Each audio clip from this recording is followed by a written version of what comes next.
Good morning friends. आज के इस वीडियो लेक्चर में हम सामान्य ज्ञान के कुछ महत्वपूर्ण और एग्जाम ओरिएंटेड क्वेश्चंस आपके साथ डिस्कस करेंगे, जो कि हमारे आने वाले सीआईएसएफ, सीआरपीएफ और एसएसबी कांस्टेबल ट्रेड्समैन के एग्ज़ाम के पॉइंट ऑफ व्यू से काफ़ी महत्वपूर्ण हैं।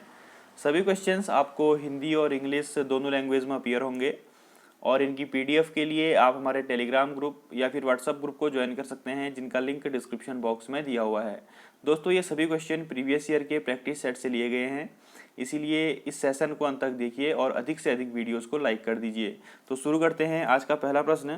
दोस्तों, आज का पहला प्रश्न है, तख्त ताउस पर बैठने वाला अंतिम मुगल शासक कौन था। दोस्तों, तख्त ताउस मतलब पीकॉक थ्रोन, जिसको कि हम मयूर सिंहासन भी कहते हैं। ठीक है ना। ये एक प्रकार की अद्भुत कलाकृति का एक सिंहासन बनाया गया था शाहजहां द्वारा। इस पर बैठने वाला अंतिम मुगल शासक था औरंगजेब। ऑप्शन नंबर 20 का राइट आंसर है। और यहाँ से एग्जाम में क्वेश्चन पूछा जाता है कि इसको किसने बनवाया था। तो दोस्तों, पीकॉक थ्रोन को बनवाया था शाहजहां ने। ठीक है ना। इतनी बात यहाँ से याद रखेंगे। अगला प्रश्न, निम्नलिखित में से किसे गैलेना के नाम से भी जाना जाता है। Which of the following is also known as galena. दोस्तों, लेड सल्फाइड PbS, ठीक है ना। लेड सल्फाइड को गैलेना के नाम से भी जाना जाता है। यह लेड का या फिर शीशे का एक अयस्क होता है और सिल्वर का एक बहुत ही इंपॉर्टेंट सोर्स होता है। तो लेड सल्फाइड को गैलेना के नाम से भी जाना जाता है। ठीक है ना। इंपॉर्टेंट क्वेश्चन है, ध्यान दीजिएगा। अगला प्रश्न है, गांधी और स्टालिन नामक पुस्तक किसने लिखी है। Gandhi and Stalin book written by Louis Fischer. Option number C is right answer. Louis Fischer जो है दोस्तों, वो एक अमेरिकन जर्नलिस्ट थे जिन्होंने गांधी जी और स्टालिन के ऊपर एक बुक लिखी। उस बुक का टाइटल है गांधी एंड स्टालिन। ये बहुत ही इंपॉर्टेंट बुक है और एग्जाम्स में ये क्वेश्चन रिपीटेडली पूछा जाता है। तो लुइस फिशर इसका क्या है, राइट आंसर है, ऑप्शन नंबर सी। अगला प्रश्न है दोस्तों, विच of the following Muslim ruler abolished pilgrimage tax. तो निम्नलिखित मुस्लिम शासकों में किसने तीर्थ यात्रा पर कर समाप्त कर दिया था। दोस्तों, ये हिंदुओं पर लगने वाला कर था। तो हिंदू जब अपनी तीर्थ यात्रा में जाते थे या कहीं पर कोई भी रिलीजियस फंक्शन करते थे तो उनके ऊपर टैक्स लगता था। तो दोस्तों, अकबर ने इसको क्या कर दिया था, अबॉलिश कर दिया था 1563 में। तो ऑप्शन नंबर डी इसका राइट आंसर है। मुगल बादशाह अकबर ने हिंदुओं पर लगाए जाने वाले तीर्थ यात्रा कर को समाप्त कर दिया था। ठीक है ना, इसको ध्यान रखिएगा। ऑप्शन नंबर डी इसका राइट आंसर है। दोस्तों, अगला महत्वपूर्ण क्वेश्चन है, प्रकाश का वेग सबसे पहले किसने मापा था। द वेलोसिटी ऑफ लाइट, जो लाइट की वेलोसिटी होती है उसको फर्स्ट किसने मेजर किया था, रोमर ने। ऑप्शन नंबर सी इसका राइट आंसर है। ठीक है दोस्तों, रोमर ने सबसे पहले वेलोसिटी ऑफ लाइट को मापा था, मेजर किया था। बीमर शब्द का संबंध किस खेल से है। दोस्तों, खेल और उनसे जुड़ी हुई शब्दावलियां भी काफी बार पूछी जाती हैं। तो बीमर शब्द का संबंध किस खेल से है। बीमर शब्द का संबंध है दोस्तों क्रिकेट से। तो आपने क्रिकेट में बीमर शब्द जरूर सुना होगा। ठीक, तो बीमर क्या होता है, देखिए, in cricket a Beamer less commonly beam ball, ठीक है ना, इसको बीमर बॉल या फिर बीम बॉल भी कहते हैं, is a type of delivery in which the ball without bouncing passes above the batsman waist height. बिना बाउंस हुए बैट्समैन की जो कमर की ऊंचाई होती है उससे ऊपर बॉल चले जाती है, तो उसे हम बीमर बॉल कहते हैं। ठीक है ना। तो बीमर शब्द किस खेल से संबंधित है, क्रिकेट से संबंधित है। इसको ध्यान रखेंगे दोस्तों, शब्दावलियां काफी इंपॉर्टेंट होती हैं। अगला प्रश्न है, बहुत ही इंपॉर्टेंट क्वेश्चन है, पारिस्थितिकी तंत्र में नाइट्रोजन का परिसंचरण किसके द्वारा होता है। The circulation of nitrogen in the ecosystem is by. तो दोस्तों, 90% नाइट्रोजन का परिसंचरण इकोसिस्टम में बैक्टीरिया या फिर जीवाणु के द्वारा होता है। ठीक है ना। और बचा हुआ 10% ब्लू ग्रीन एल्गी, जिसको कि हम नील हरित शैवाल कहते हैं, उनके द्वारा होता है। तो पारिस्थितिकी तंत्र में नाइट्रोजन का परिसंचरण बैक्टीरिया के द्वारा होता है। ऑप्शन नंबर बी इसका राइट आंसर है। ठीक है दोस्तों, अगला प्रश्न है, भारत का राष्ट्रपति अपने पद पर पुनर्निर्वाचन के लिए कितनी बार खड़ा हो सकता है। How many times the president of India can seek re-election to his post. तो दोस्तों, भारत का जो राष्ट्रपति है वो एक बार राष्ट्रपति बनने के बाद फिर पुनर्निर्वाचन के लिए जितनी बार चाहे, एनी नंबर ऑफ टाइम्स, ठीक है ना, उतनी बार खड़ा हो सकता है और इलेक्शन को फाइट कर सकता है। दोस्तों, हमारे इंडिया के कॉन्स्टिट्यूशन में प्रेसिडेंट से संबंधित जो आर्टिकल है उसको ध्यान रखिएगा, 52 to 62। तो आर्टिकल 52 से लेकर 62 तक जो है वो प्रेसिडेंट से संबंधित है। और आर्टिकल 55 जो है वो इलेक्शन ऑफ प्रेसिडेंट से संबंधित है। इलेक्शन ऑफ प्रेसिडेंट किससे संबंधित है? Article number 55। और इम्पीचमेंट ऑफ प्रेसिडेंट है, इम्पीचमेंट आर्टिकल नंबर 61।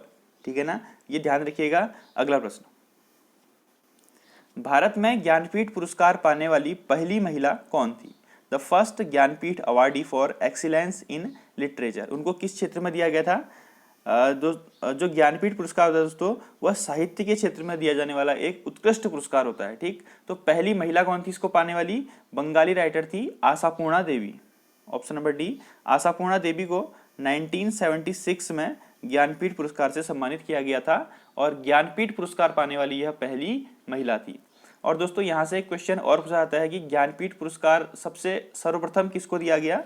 तो 1965 में जी शंकरा कुरूप जो कि मलयाली लेखक थे, उनको सर्वप्रथम 1965 में ज्ञानपीठ अवार्ड दिया गया। ठीक है ना। तो दोस्तों ये इंपॉर्टेंट क्वेश्चन है। अगर आपको सेशन अच्छा लग रहा है तो प्लीज वीडियो को लाइक कर दीजिए। अगला प्रश्न है, भारत में तंबाकू उत्पादन में प्रथम स्थान पर कौन सा राज्य है? Which state leads in the production of tobacco? दोस्तों सबसे ज्यादा टोबैको का उत्पादन होता है इंडिया में आंध्र प्रदेश के अंदर। ऑप्शन नंबर सी, आंध्र प्रदेश के अंदर सबसे ज्यादा टोबैको का प्रोडक्शन होता है। यहाँ पर 300 million KG per year tobacco का प्रोडक्शन होता है। 300 मिलियन केजी पर ईयर। ठीक है ना, तो इसको ध्यान रखिएगा दोस्तों। अगला प्रश्न, बोरलॉग पुरस्कार किस क्षेत्र में उत्कृष्ट योगदान हेतु प्रदान किया जाता है? तो दोस्तों बोरलॉग पुरस्कार जो है आपको पता ही होगा, नॉर्मन ई बोरलॉग जो कि एक प्रसिद्ध एग्रीकल्चर साइंटिस्ट थे, उनकी स्मृति में दिया जाता है और जो कि यूएस के थे। ठीक है ना, ये भी पूछा जाता है और ये कृषि से संबंधित है। Option number B agriculture. तो एग्रीकल्चर में उत्कृष्ट प्रदर्शन करने के लिए बोरलॉग पुरस्कार से सम्मानित किया जाता है। दोस्तों ये बहुत ही इंपॉर्टेंट क्वेश्चन है। संगीत के क्षेत्र में ख्याति प्राप्त कितने व्यक्तियों को अब तक भारत रत्न प्रदान किया गया है? Till now how many people have been awarded Bharat Ratna in the field of music? तो म्यूजिक के फील्ड में अभी तक टोटल 5 लोगों को भारत रत्न, जो कि इंडिया का सर्वोच्च सम्मान होता है, नागरिक सम्मान, वो दिया गया है। ठीक है ना, वो 5 लोग कौन कौन से हैं दोस्तों?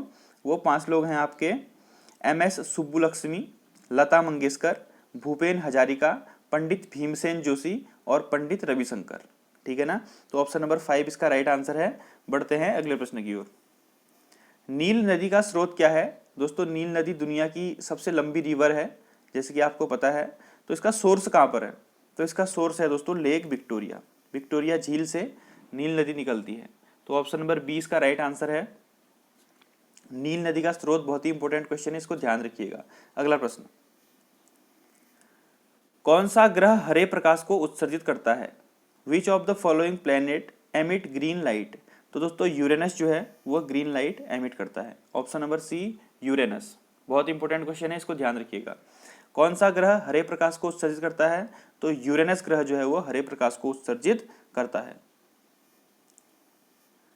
फिर है दोस्तों, सोयाबीन में कौन सा प्रोटीन पाया जाता है? Protein present in soybean. तो सोयाबीन में तो प्रोटीन पाया जाता है, ये हमको पता होता है, लेकिन कौन सा प्रोटीन पाया जाता है ये बहुत इंपॉर्टेंट है। ठीक है ना, तो दोस्तों इसमें ग्लाइसिनिन प्रोटीन पाया जाता है।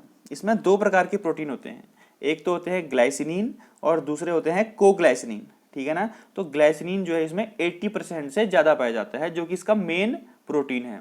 तो सोयाबीन में कौन सा प्रोटीन पाया जाता है दोस्तों? ग्लाइसिनिन। Option number D. इस क्वेश्चन को याद रख लीजिएगा, ये एग्जाम में 100% पूछा जाएगा। फिर है दोस्तों, आंख के किस भाग पर वस्तु का प्रतिबिंब बनता है? On which part of the I does the objects reflection? तो दोस्तों कॉर्निया पर जो है किसी भी वस्तु का प्रतिबिंब बनता है। आंख के कॉर्निया पर किसी भी वस्तु का प्रतिबिंब बनता है। ऑप्शन नंबर बी इसका राइट आंसर है। अगला महत्वपूर्ण और एग्जाम ओरिएंटेड क्वेश्चन है दोस्तों, अलाई दरवाजा का निर्माण किस सुल्तान ने करवाया था? Who among the following built the famous Alai दरवाजा?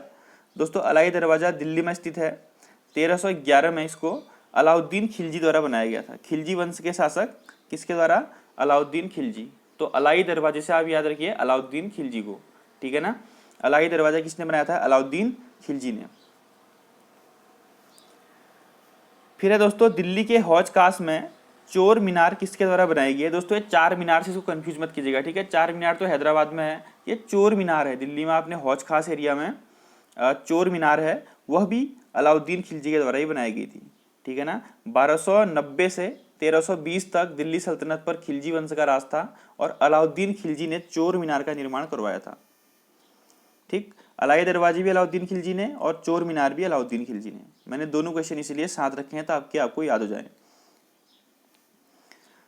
फिर है दोस्तों निम्नलिखित में से कौन सा एक स्थान दिल्ली सल्तनत की अल्पकालीन राजधानी थी, short term capital of Delhi सल्तनत? तो आपको पता है कि मोहम्मद बिन तुगलक ने क्या किया था, दिल्ली से अपनी जो राजधानी थी वो देवगिरी शिफ्ट कर दी थी, देन उसके बाद फिर देवगिरी से दिल्ली ला गया था, तो अल्पकालीन राजधानी थी देवगिरी, ऑप्शन नंबर ए, ठीक है ना।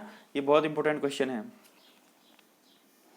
तो दोस्तों ये थे हमारे आज के प्रश्न। अगर आपको वीडियो अच्छी लगती है तो प्लीज़ इसको शेयर कर दीजिए अधिक से अधिक अपने ग्रुप्स में, ताकि सभी को इसका बेनिफिट मिले। और इनकी पीडीएफ लगा दूंगा टेलीग्राम ग्रुप और व्हाट्सअप ग्रुप में, वहाँ से डाउनलोड कर लीजिए और अधिक से अधिक अपनी तैयारी कीजिए। एग्जाम काफ़ी नज़दीक आने वाले हैं। Thank you, have a nice day.